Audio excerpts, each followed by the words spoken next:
Brant, how often do you go to the doctor? Don't answer that question.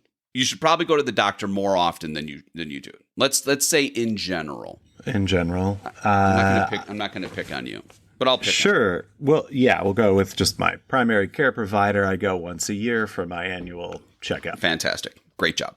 What if something's wrong? What if something hurts or you're spraining an ankle or something happens? Do you go running back to the doctor? No. I wait. I do not go back to the doctor. I'm like, well, it's not that bad. I'm going to hold off on going to the doctor. This terrible side pain I've had for 3 weeks, it's fine. It's okay. I'm gonna wait. That's a good point. Why don't you go right away? I don't want to hear what they have to say. I don't want to hear what they have to say. You just walked me right into that, but it's true. I don't want to hear what they have to say. I don't want to hear if it's a break. I don't want to hear that it's my spleen and it's got to be removed and now I need surgery. Can't handle that. I don't want to hear that I'm going to need to take a different medicine or need to eat a different food. I'm going to avoid it. Hey, that wiggle and shake in your car that's been happening for about 2 weeks and isn't getting any better. Why didn't you take it right to the mechanic? They're going to say it's going to cost $1,000. It's going to be expensive and it's probably going to take 2 weeks to fix. I don't want to hear that. No. I can't handle hearing that right now. Right? I can't handle that. I don't have an extra $1,000, and B, I don't have time to go figure that out. So I'm just going to keep hoping that this gets better.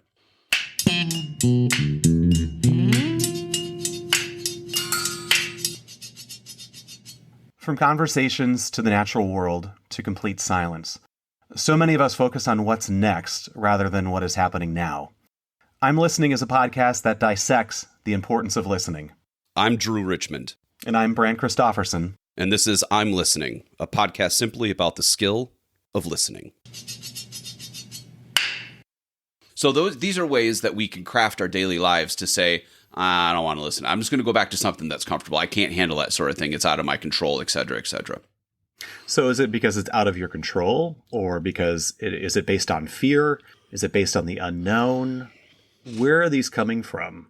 I think control is a way to look at it. Mm-hmm. I like to be in control. I think most people do like to be in control. It's not just you. Okay, good. These sorts of things that you can avoid, because we're really talking about avoidance at this point, these things can be, you can avoid them to stay in control for right now until you turn your car on and it doesn't work anymore. And then you're like, well, I should have gotten that fixed over the last 3 weeks. We've all been there. We've all done that. But now you're not in control. But you tried to stay in control as long as you possibly could. You didn't want to listen to what the mechanic had to say. So I avoid going to the mechanic because I am afraid of what they're going to say. Yep. I can cope, I can live with my car rattling or shaking for a while until a point when I can't. And then I go in and now I'm going to hear the bad news that it's going to cost $2,000 to fix my car. Is that what I don't want to hear? Yeah, because you want to remain in control and now you're no longer in control. Here's another example. I had a baby. My wife had the baby. Not me. This is about to turn into a totally different podcast. Becoming a parent, I've got this newborn baby. It is a first-time experience for us, and the baby coughs. And we're like, oh no, what's going on? We got to bring the baby to the doctor. And then the next week, we bring the baby to the doctor again, and then again, and then again. And over time, the doctor's like, yeah, no, she's fine. She's okay.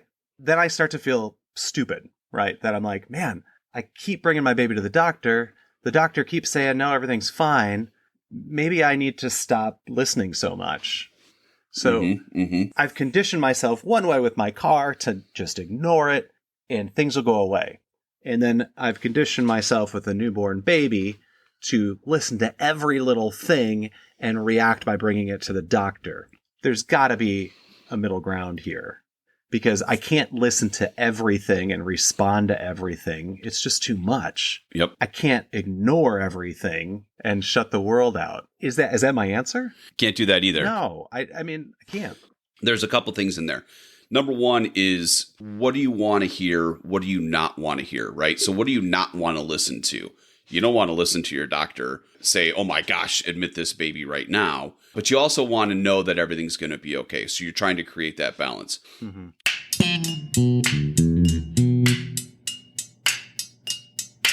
When we don't want to listen, perhaps you're getting into this discomfort piece, or this you're maxed out. Mm-hmm. It's uncomfortable. You can't handle listening to it anymore. Yeah. So you just park the car in the garage for 2 years, and you're like, I'm not dealing with you anymore. I'll come back to you when I'm ready or when I need to. Yeah. So there's this mental well-being, this capacity to be able to handle it, which definitely would play a role. Okay.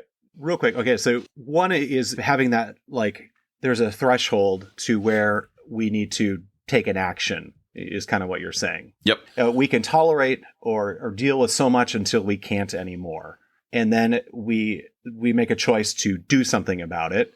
And that choice could be to face it head on, to postpone it, put the car in the garage for 2 years, or to walk away. Is that kind of what I hear you saying?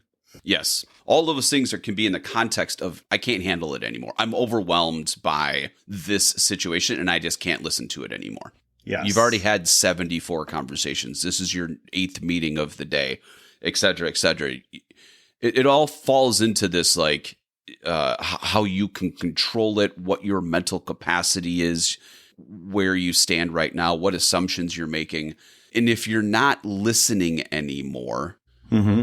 how do you get out of that? We talked about this in terms of in the workplace a little bit. We've talked about this in other capacities where you just have to cut it off and you just have to actively say, I'm not listening to this anymore. I don't mm-hmm. want to listen. I don't want. How do you get out of that in a polite way without just looking at the other individual and say, I don't want to listen to you anymore? It's not avoidance. Sure. We've already talked about avoidance. Now you're in it and you got to get out of it. Okay. So there's a couple of pieces here. One is knowing yourself. And I like the word capacity that you used. I like to think of this as a battery, right? My phone is fully charged in the morning. I use my phone throughout the day. The battery depletes. At the end of the day, the battery's dead. I don't want to have my own personal battery run to zero midday in a meeting. I need capacity to get through the rest of the day. So if I know I'm going to go into something that is going to be draining me, I am going to need to prepare myself to be like, okay, here's how much I can tolerate, so I could cut myself short of that time that I'm in that meeting, right? Or that conversation. Like, hey, I've got about 10 minutes to talk right now. We can limit that. The other thing we can do is look at what fills us up. What things can give you, more energy to top yourself off, if you will. That way you've got more capacity again. We've talked a lot in other episodes about that needing a break, going for a walk, taking time for yourself. Is it being selfish to take care of yourself? No, it is not selfish to take care of yourself, but it is your responsibility to understand your capacity and what you can tolerate, and enter into your conversations or meetings or whatever you have with that in mind and with knowing how to control that. You take that ability and that capacity, and if being aware that your bucket is empty and you're going into a conversation in any capacity and your bucket is empty, I believe that you have every right to look at the other individual and just say, I apologize, but right now I don't have the capacity or the ability to keep this conversation going. I'm not actively listening to you. I don't have the energy to continue the conversation, but I do want to talk to you about this more. But when I'm capable of being a better listener and be able to turn this around and have a good conversation with you. I've done that before. I've looked at people before and just said, hey, I don't have the capacity to talk about this right now, but I do see its importance. And I want to be able to follow up with you, or at least talk with you about this down the road. Yeah. Is that okay? I think it's great. I think it's a polite way to check out. Otherwise, I think it's more disrespectful to pretend that you're listening when you're actually not listening. Yeah. It is a respectful thing to do. And I appreciate when others will say that to me.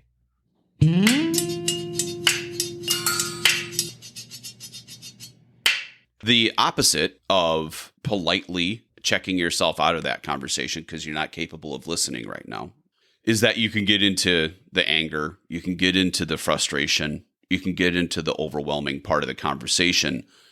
Or, are you sitting down? I am. You can get into. You can start to debate. You could. Your favorite word. Oh God, it's painful. So you like to debate because the anger and the frustration could turn into debate. Debate as in I have a point of view, you have a point of view. Is this like a pissing match? Are we fighting? What is this? Well, this is a formal discussion on a particular topic in a public meeting or legislative assembly in which opposing arguments are put forward or argue about a subject, especially in a formal matter. You're reading that. What? No, that was just off the top of my head. Off the top of your head.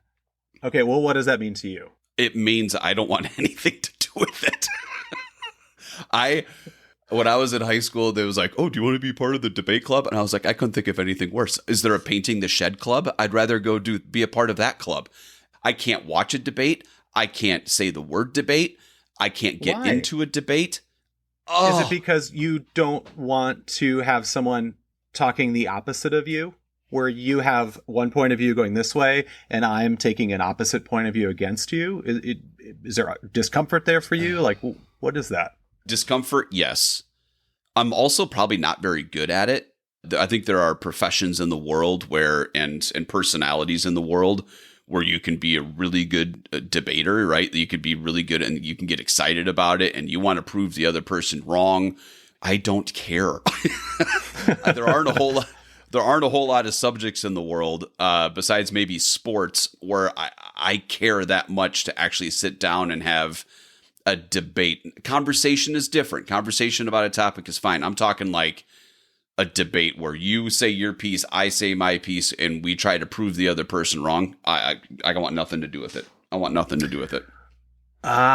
So it's not about the opposing thing. It's about proving the other person wrong. Is that it? Is that a debate? That's the ultimate debate, right? No. I don't think so. What do you mean? There's got to be an outcome of a debate. No. The outcome of the debate is, in my mind, it is getting everything out on the table. So if one side is able to share their piece and the other side is able to share their piece, we can look at all the pieces on the table and say, well, I like this and I don't like that. Who's the debate for? The debate is for everyone else who's watching the debate. But see, now you're talking about watching a debate. I'm talking about debating with a person one-on-one.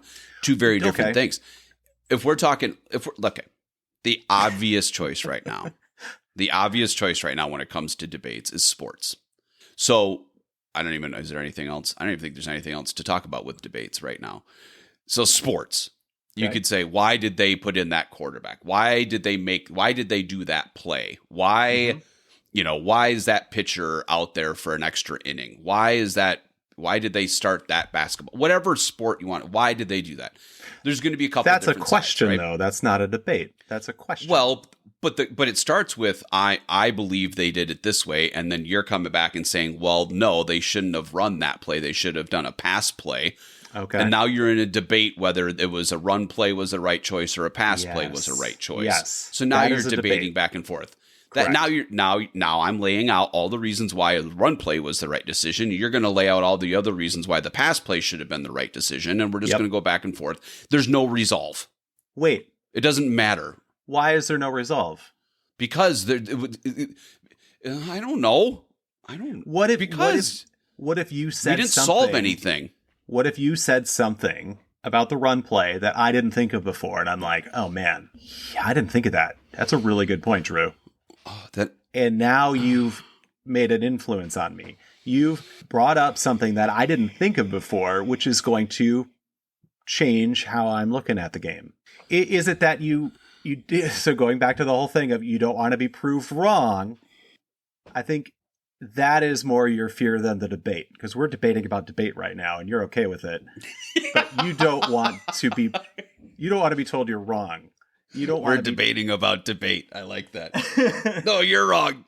That's not how debates work. No, it's not. I hate debates. No, you don't. We don't want to listen, because what if we change our mind? What if we learn something new that we didn't know before, and now we're like, man, I was wrong before. Nobody likes to say they're wrong. All right. Okay. So we went into debate, and what got us to debate potentially was maybe some frustration. Maybe we were a bit overwhelmed, so we led right into debate. Mm-hmm. You could have caused that frustration, or the situation could have caused that frustration. Sure. Right? I'm frustrated by the play that was called.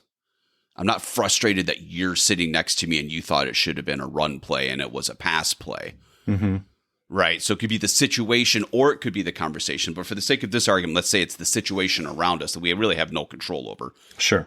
I'm frustrated by the situation. We're having a conversation and all of a sudden I go, you're right.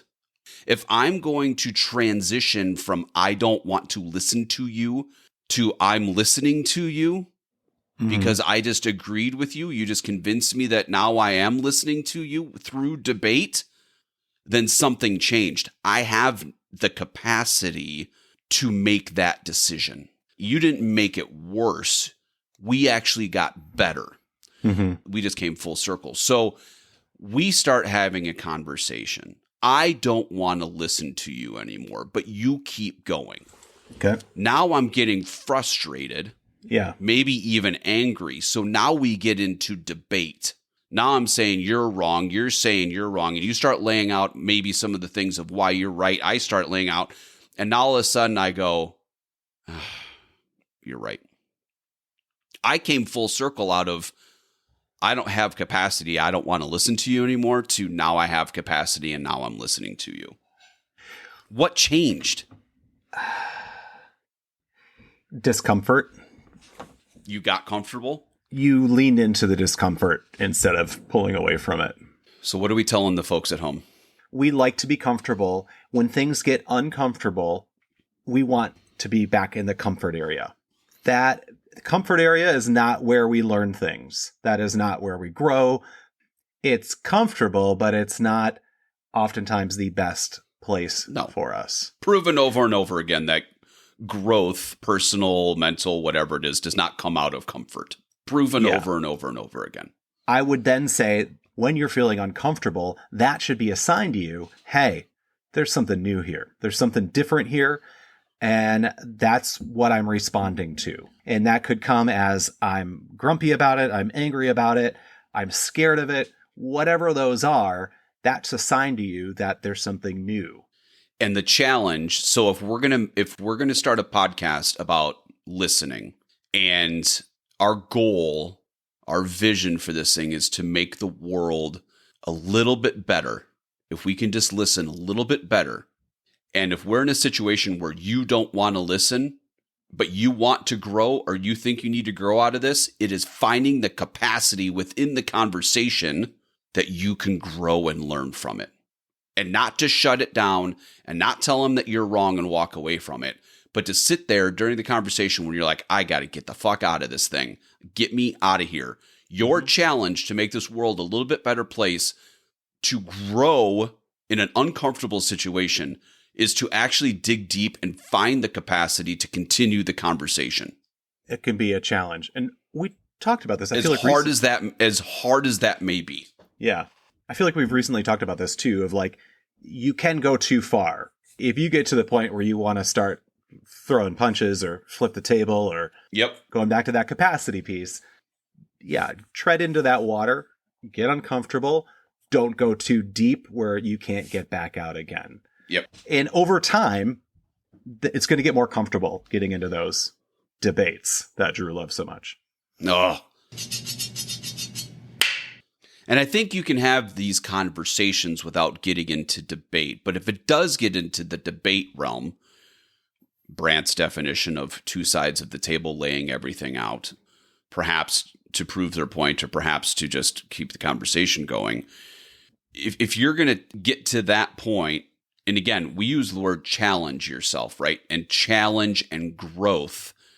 If you're overwhelmed and panicked, you're not growing anymore. So you got to get out. That's the throwing the table or want to punch the person in the face. Mm-hmm. You're out of the growth zone. You're out of the challenge point. You're now in the red zone, and you got to get out of this situation. You got to walk away. Yeah. You got to walk away. But if you're in that kind of yellow zone where you're being challenged and you have some capacity, the goal is to dig deeper and challenge yourself to make the world a little bit better place. Turn I don't want to listen to you anymore into I will listen to you, and I am listening to you. You have to create the capacity to be able to do so. You mentioned it before, too, about getting to a resolve. Like there needs to be an answer or a Disney happy ending. I don't even think you need that. There are debates or arguments or different points of view that, yeah, they're challenging for us, right? But let's lean into it. It might not logically make sense. It might not fit however I'm feeling things, but just sit with it for a little bit and give it some time. Walk away, come back to it later. I think there's something more there than just, oh yeah, everything, it's all kumbaya at the end. That's terribly difficult. When I don't want to listen to the mechanic because my car's been making noise for anywhere between 2 and 3 months, there's a resolve there. The mechanic is going to say, well, for $1,000, I will fix your car. And mm-hmm. that's the answer that you don't want to hear. But then you kind of go, well, at least there's resolve. At least I know my car will be fixed. Yep. If my side has been hurting for 5 days, I don't want to go to the doctor's office because I don't want to hear what they have to say. But they might say, well, we need to take your appendix out. There's resolve there. If I'm sitting down talking about whether that was a pass play, right? That was the outcome, was a pass play in the football mm-hmm. game. But I thought it should have been a run play. Yeah. There's an outcome that's out of my control, but we're still debating about what should have happened. Yeah. There's no resolve there. Nobody's right. Nobody's wrong. The key was, did we turn it into a conversation, and was there capacity of listening on both ends? And next time you watch... Even though there wasn't resolve. And next time you watch a game and a similar play happens, you're going to have that conversation in the back of your head as part of your memory of how you're looking at that. Your point of view now on that same play has changed. Our anticipation of a situation can just stifle us. We easily can build up in our head that something is going to be a lot worse than it actually turns out to be. That can sometimes stop us from actually entering into it. You use the word absolutes. It's got to be right or wrong. It's got to be black or white. It has to be either this or that. We have to live in our lives. When I was talking about debates, you were like, but you're debating in this realm of I'm right and you're wrong. Mm-hmm. And that's not necessarily the case all of the time. It's the same idea. It's what you're anticipating the outcome could be.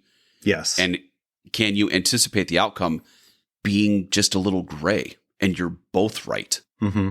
Instead of going into the conversation anticipating an absolute ending, maybe you can go into the conversation anticipating that there is no absolute ending. We don't like uncertainty, but it... Oh, uncertainty. Now you just put... I look at that gray of not having a solution. That's kind of that uncertainty.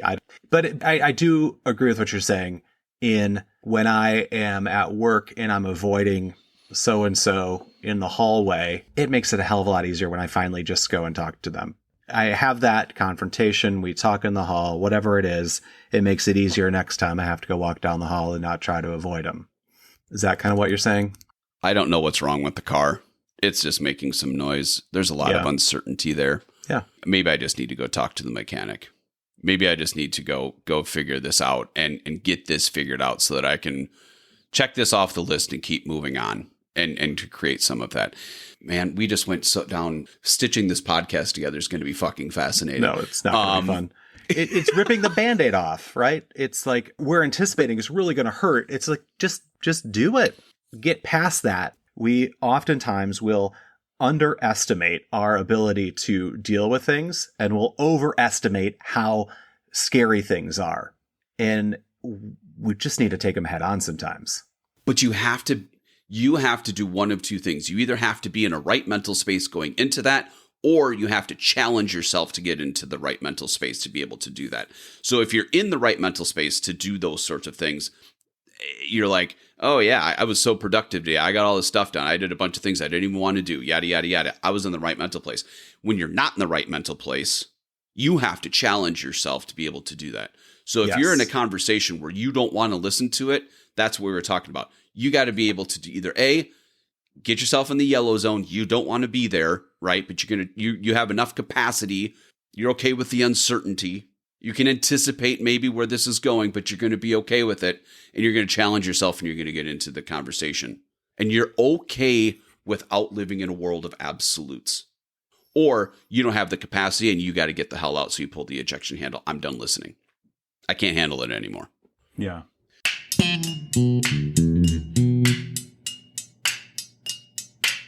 This is why this podcast, I think, is a little bit uncomfortable for us.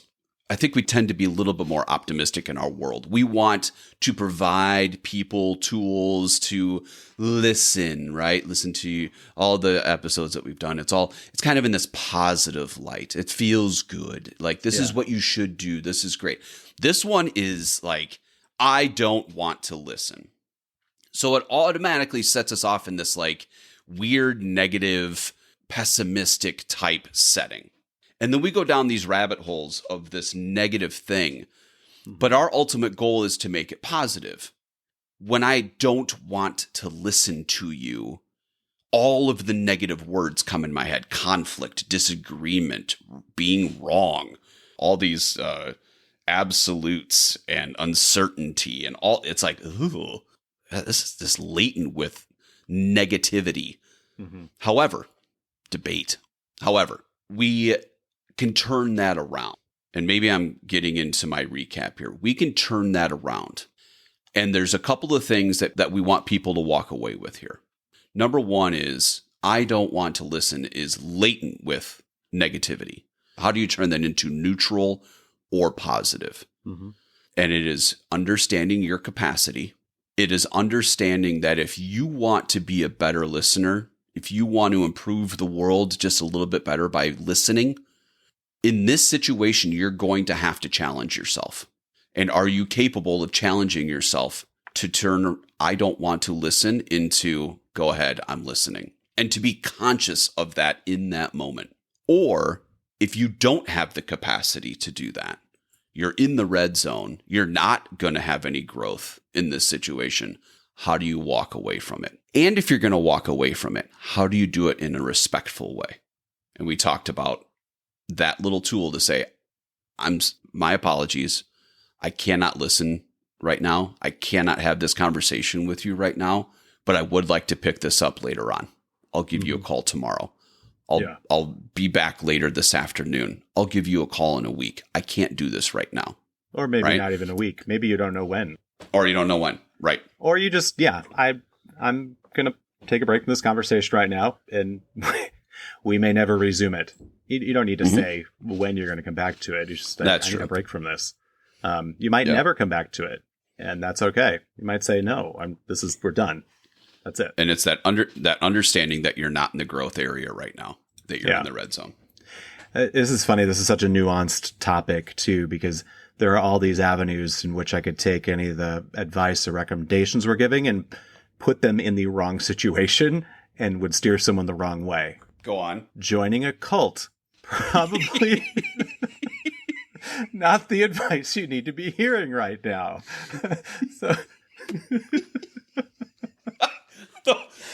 I'm sorry. We don't mean to. Fine. Yeah. I just didn't anticipate Brad's next example being joining a cult. But right. Yeah. I mean, in all seriousness, situations in which there's real danger or real potential negative outcomes. Mm-hmm. And or the feeling of you're in way over your head where the consequences could be really bad. Great way to put it. So, yes, I mean, if you're in a situation that is potential serious life-threatening or otherwise consequences, you can just leave. You just get out. You don't need to challenge yourself to really see if joining this cult is a really good idea or not. Well, the rest of them. No, stop it. I'm not listening to you. Okay. I don't want to listen. Great point, though, right? So it's not all situations. We're talking in the realm of conversation with others, et cetera, et cetera. It is hard, though, because like when it gets into things maybe that are not within your worldview at all, things that are maybe don't logically make sense, it can be really challenging to sit and listen. You're taking in stuff and you don't know whether to believe it or not. You don't know whether you like it or not. You do not know how to make sense of it. And this could be the cult, right? Mm-hmm, mm-hmm. This could also be what the doctor's telling you about whatever your health condition is. This could be about your car. You don't know what to make of it, but listening is not hurting you by listening to what it is. Now it's, okay, what do we do with that information? How do we make sense of it? Where do we go when Drew's convinced that the pass play was the way to go and it really wasn't? Right.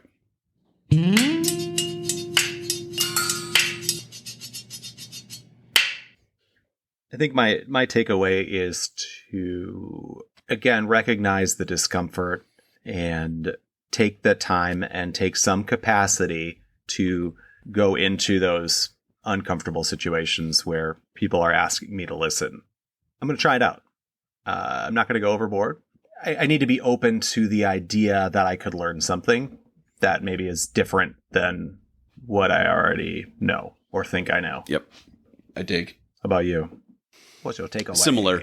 Similar here. And I think the word capacity piece to all of this is definitely a component to it, right? The oversaturation, the crafting your day to this situation. Mm-hmm. I like the idea of the resolve is not in the realm of absolutes. I think we can go through these conversations, and if our goal is just to listen, then our goal is not to prove you right or wrong. Yeah. Two very different ways of entering the conversation. And I can turn, I don't want to listen to you, into, I am actually going to listen to you. Mm-hmm. But if I listen to you, and we can have a conversation about the run play or the pass play, then maybe that's okay. And maybe I'll learn something, and maybe you will too. But at least it'll be a good conversation. It does not have to end with, I was right and you were wrong.